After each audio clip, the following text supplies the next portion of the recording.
한국에서는 월스트리트의 그 레전드들, 이분들이 쓴 책과 비교될 만한 책이 많지 않아요. 여기 있는 이 할아버지들 누구죠? 벤저민 그레이엄, 그리고 필립 피셔, 그리고 윌리엄 오닐. 당연히 이분들과 비교가 되지 않지 않냐. 우리 한국에서 쓴 책이 뭐 그 정도 될 리가 있냐, 이렇게 생각하실 수 있는데, 가장 중요한 부분이 뭐냐, 이분들은 자기의 투자 노하우를 책에 아낌없이 그대로 다 쏟아내요. 그래서 탈탈 털어가지고 알려줍니다. 그런데 우리 한국에서 뭐 레전드라고 하는 뭐 슈퍼 뭐 이런 분들 책을 보면 아무리 책을 읽어도 그런 내용이 전혀 없어요. 내가 어떻게 알게 된 투자 비법인데 뭐 단돈 몇만 원밖에 안 하는 책에다가 너희들한테 그 내용을 알려주냐, 이런 심보 같긴 해요. 제가 10년 전부터 일주일에 한두 권의 경제 관련 책은 이렇게 반드시 읽고 있는데, 정말 한국의 레전드라고 하는 분들이 쓴 책들 보면 거의 한 70%는 알맹이가 없어요. 헛소리, 뭐 들으나 마나한 얘기 막 하다가 끝내고, 월가 레전드들의 책 80%는 진짜 자신의 투자 비법, 이런 게 너무 알려져서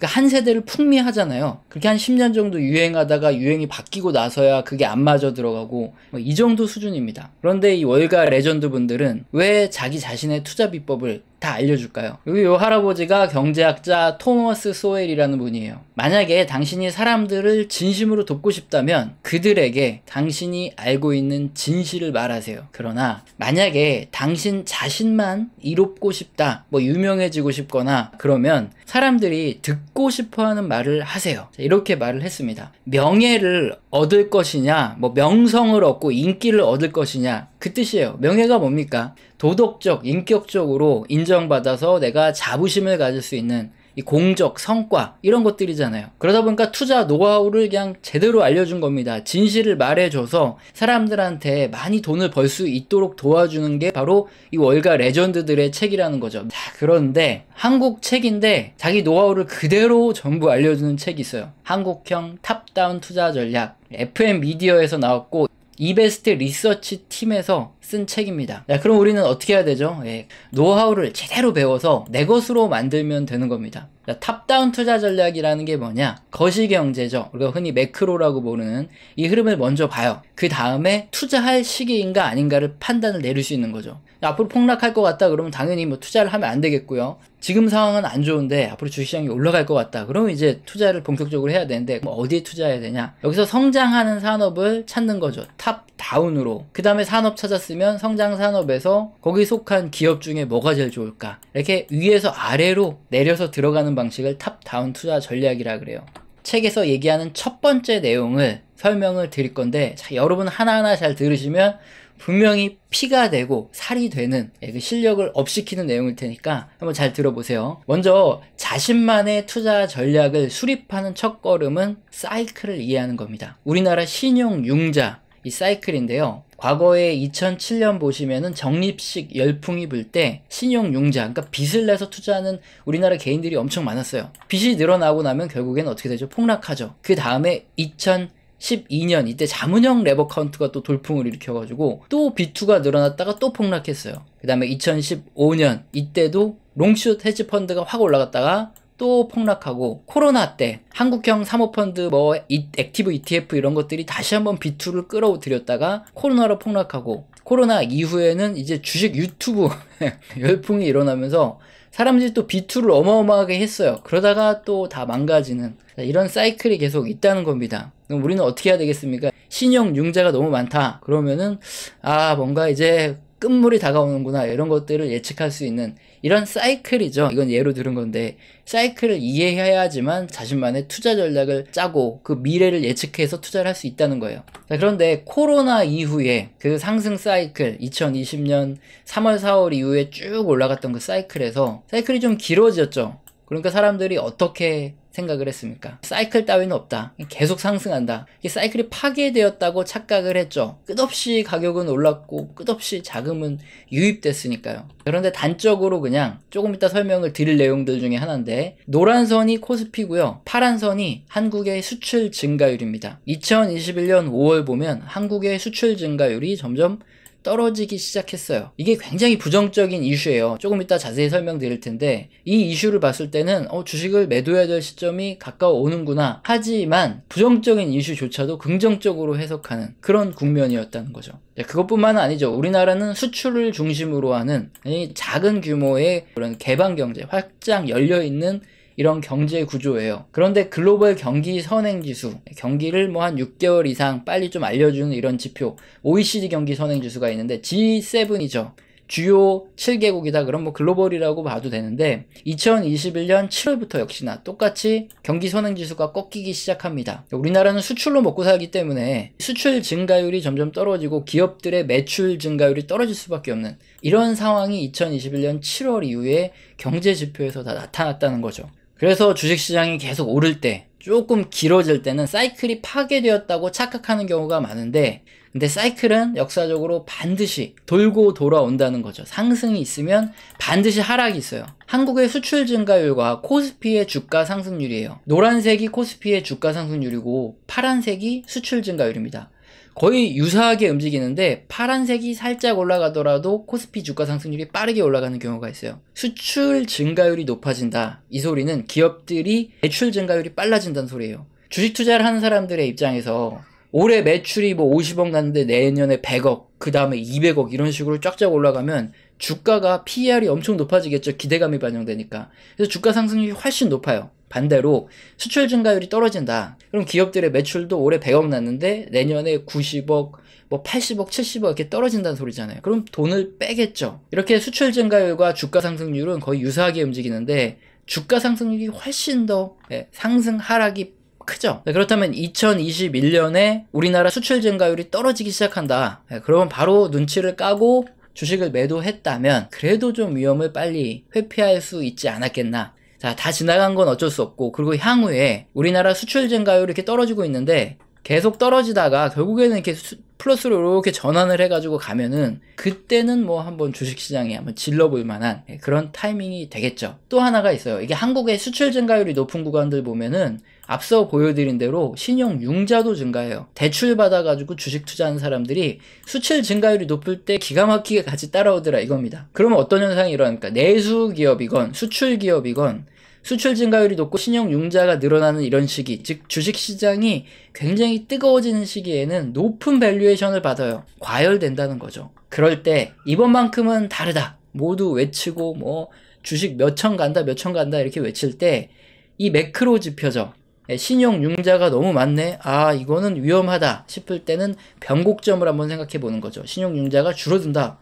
그러면 이거는 이제 끝났다. 그리고 수출 증가율이 둔화된다. 그러면 이건 끝났다 싶으면 2021년에 빨리 뛰어내릴 수도 있었기 때문에 이렇게 매크로 지표를 보면서 우리는 전략을 미리 짜고 투자를 하면 되는데, 자, 이제 세부적인 이 사이클에 대해서 어떻게 투자를 해야 되는지 하나하나 그 노하우를 다 뜯어가지고 우리가 흡수를 한번 해보도록 하겠습니다. 자, 이 책에 사이클의 4가지 분류를 설명을 하고 있어요. 첫 번째 신용 사이클로 우리가 어떻게 투자를 해야 되는지, 두 번째 경기 사이클을 이용해서 어떻게 투자를 해야 되는지, 세 번째 이익, 네 번째 심리 사이클, 이 핵심 지표들을 몇 가지 꼽아가지고 그걸 통해서 사이클을 어떻게 판단하는지 한번 설명한 내용 보겠습니다. 자, 첫 번째 신용 사이클 판단하는 지표는 장단기 금리 차가 있습니다. 장기 금리는 10년물 국채금리고 단기는 2년물 국채금리예요. 10년물 금리와 2년물 금리의 차이, 이건 대출 금리와도 연관이 있죠. 장기 금리가 더 높고 단기 금리가 되게 낮을 때 은행 입장에서는 대출 압력이 증가하는 거죠. 특히 이렇게 장단기 금리 차가 높은 구간들 있죠. 이런 구간에서는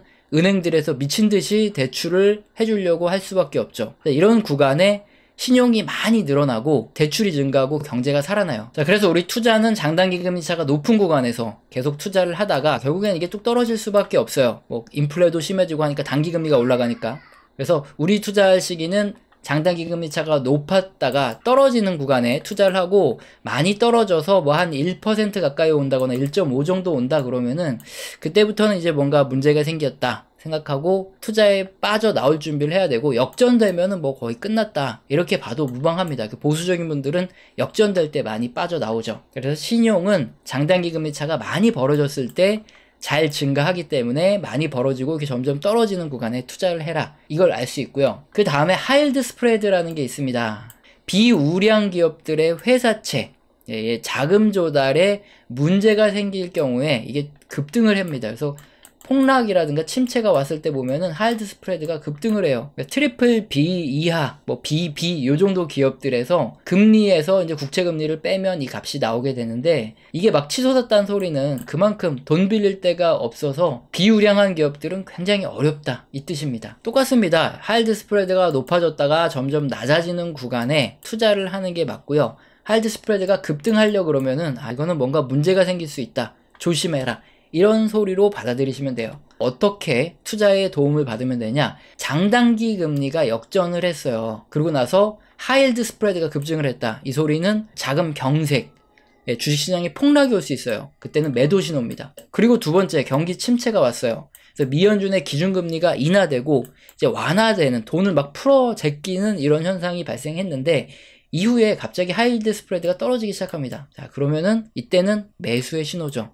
기업들의 자금 상황이 점점 좋아진다 이 소리입니다. 대출도 늘어나고 그럴 때는 이제 경제가 확 살아날 수 있으니까 매수를 하면 되는 구간들입니다. 신용 사이클의 다른 것들은 미국 상품거래소에 달러 투기 포지션도 있습니다. 좀 역발상으로 접근할 만한 내용인데, 상업적인 포지션 같은 경우에는 기업들이 달러를 해지하려고 하는 거고, 비상업 포지션은 투기예요. 투기적인 매수 포지션이 최고점이다. 이랬을 때 보면 대부분 달러 인덱스도 고점이에요. 반대로 최저점에 있다. 그럼 좀 있으면 달러 인덱스가 올라갑니다. 그러니까 역발상으로 보면 되죠. 매수 포지션이 최대 국면에서 달러가 고점을 형성할 수 있으니까 조금 있으면 달러가 떨어지겠구나. 반대로 최저점에서 투기적 포지션도 최소다. 그러면은 달러가 이제 저점으로 올라가겠구나. 알 수 있죠. 자, 그럼 어떻게 활용을 하면 좋겠습니까? 반대로 움직이는 자산들 있죠. 달러가 이렇게 떨어질 때 우리나라 주식시장이 올라가고, 반대로 달러가 올라갈 때 주식시장 떨어지니까. 그래서 최근에 예를 한번 들어보면은 미국의 이 비상업적 매수 포지션이 최저 국면에 있다. 그러면은 이게 2021년쯤에 최저 국면에서 뭔가 슬슬 올라가죠. 원달러 환율이 올라갈 수 있는 이런 위험한 국면이에요. 자, 그러면은 우리나라 주식시장이 굉장히 높았다가 이제 떨어질 수 있으니까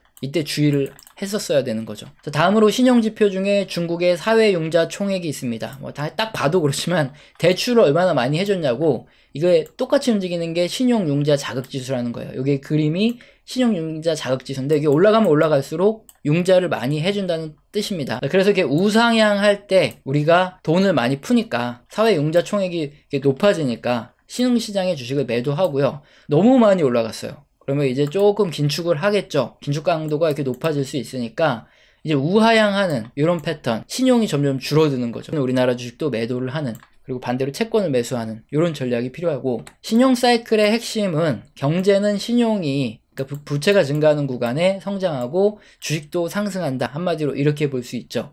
반대로 신용, 즉 부채에 문제가 생긴다, 부채가 늘어나지 않거나 줄어든다 그러면 하락 사이클이 다가오기 때문에 신용이 급격히 증가했을 때는 다음 사이클을 생각해야죠. 곧 신용이 감소할 수 있다. 여기에 대비하면서 이제 지표를 확인하고 리스크를 회피하는 이런 자세가 굉장히 중요하겠죠. 책에서는 좀 더 자세하게 이렇게 설명을 해주고 있는데, 저는 그냥 시간 관계상 요약적인 내용을 해드릴 수밖에 없다. 이 부분 양해 부탁드리고요. 다음으로 경기 사이클을 판단하고 우리가 투자에 적용을 하려면 핵심 지표는 OECD 경기 선행지수가 있습니다. 여기 확산지수라는 것도 있는데, 확산지수는 전월 대비로 선행지수가 이렇게 증가하는 국가 비율이 많냐 적으냐예요. 근데 그냥 OECD 경기 선행지수만 보셔도 뭐 무방합니다. 확산지수는 직접 레포트라든가 아니면 자기 엑셀로 그려야 되거든요. OECD 경기 선행지수, 이제 G7 경기 선행지수를 보시면은 2021년 7월부터 이렇게 떨어지는 흐름이 나타나고 있어요. 특히 한국도 OECD 경기 선행지수가 발표가 됩니다. 만약에 한국의 OECD 경기 선행지수가 바닥에서 이렇게 횡보를 하면서 슬슬 올라가는 국면에 확산지수, 주요 국가들이 전부 다 좋아지는 이런 국면이라면 한국 주식이 상승할 수밖에 없어요. 수출이 늘어나고 기업 이익이 증가합니다. 근데 반대로 한국의 OECD 경기 선행지수가 고점에서 점점 둔화하는데 확산지수도 하락한다. 그럼 다른 나라들의 경기도 점점 나빠진다 그러면 매출이 감소하면서 한국 주식이 하락할 수 있어요. 다음으로 유동성 지수 또한 있습니다. 이것도 경기 판단이 되는데, 주요국 12개국의 M2를 달러로 변환해서 증가율을 측정하면 되는데, 미국의 M2 증가율과 굉장히 유사합니다. M2는 광의의 통화, 그러니까 통화량을 말하죠. 그래서 미국의 M2 증가율이 쫙 올라가는 국면에 투자를 하고, 자, 이게 뭔가 떨어지는 국면, 증가율이 좀 낮아진다, 유동성이 줄어든다 그러면은 그때는 이제 매도를 해야 되는 그런 상황이 되는 거죠. 그래서 M2 증가율이 증가할 때만 이렇게 매수해도 안전하게 투자할 수 있고, 반대로 이렇게 너무 떨어졌다, 그럴 때는 이제 매도하고 털고 나오면 안정적인 투자가 되겠죠. 그래서 최소한 우리 OECD 경기 선행 지수가 고점 부근에 있을 때는 투자를 하지 말아야 되겠죠. 당연히. 그리고 반대로 저점에서 증가를 하고 있을 때 그때 투자를 해도 충분히 사이클을 먹는 거고, 글로벌 유동성 증가율이 높아진 후에 6개월 후에는 이제 물가가 따라 올라가요. 그래서 이게 굉장히 중요한 내용이긴 한데 어렵기 때문에 쉽게 설명드리면, 통화량이 늘어나고 여기다가 통화 유통 속도를 곱한 값은 가격과 생산량입니다. 한마디로 통화량이 늘어나면은 제품의 가격도 늘어나고 생산량도 늘어날 수 있어요. 그러니까 물가가 따라 올라간다는 거죠. 그래서 경기는 가격이 올라가고 생산량이 늘어나면 좋아질 수밖에 없죠.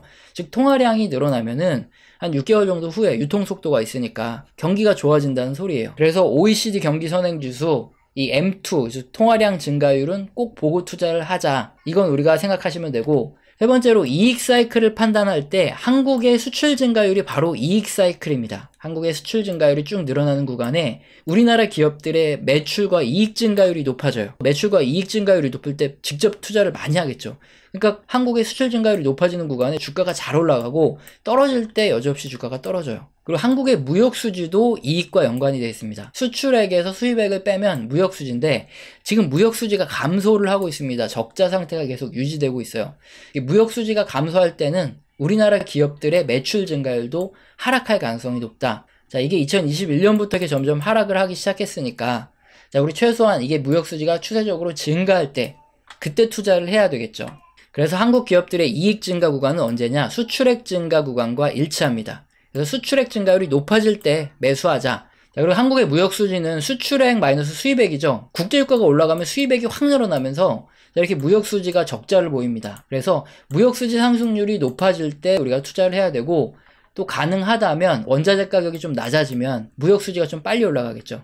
가장 좋은 시나리오는 무역 수지가 상승하고 유가가 하락한다면 최고의 시나리오가 되겠죠. 마지막으로 심리 사이클 판단 지표인데요. 미국 신용증거금인데 이게 한국의 신용융자 금액과 굉장히 유사합니다. 미국 투자자들이 돈을 빌려서 주식에 얼마나 많이 투자했냐, 이건데 방향성이 굉장히 중요하겠죠.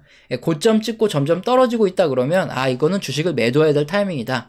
당연히. 그리고 저점에서 올라간다, 그러면 이제는 한번 투자를 해봐야 되겠죠. 그리고 원달러 환율도 심리지표입니다. 원달러 환율과 우리나라 주식시장은 반대로 움직일 수 있는데, 경기가 엄청난 호황에서, 자, 2021년도쯤입니다. 경기가 굉장히 좋은데 원달러 환율이 상승을 하고 있다 그러면은 이거 주식을 매도해야 될 구간이다, 이렇게 볼 수 있어요. 반대로 경기 침체에서 원달러 환율이 상승 고점 찍고 좀 떨어진다 그러면은 주식시장이 단기적으로든 올라갈 수도 있겠다, 이런 생각을 해야 된다는 거죠. 굉장히 중요한 심리지표 중에 하나가 원달러 환율이겠죠. 제가 책의 4분의 1 정도 내용밖에 지금 설명을 못 드렸어요. 근데 시간 관계상 제가 이제 모든 내용을 설명드릴 수가 없다 보니까, 그리고 그 안에 자세히 설명된 내용 중에서도 이렇게 거르고 몇몇 내용들만 이렇게 설명을 드려서 이 내용이 제대로 전달됐을까 걱정되기도 합니다. 제가 웬만하면 극찬을 안 하는데 본인들의 투자 노하우를 정말 전부 알려줘요. 우리나라 책 중에 이렇게 자세하게 노하우를 다 쏟아내도 되나 싶을 정도로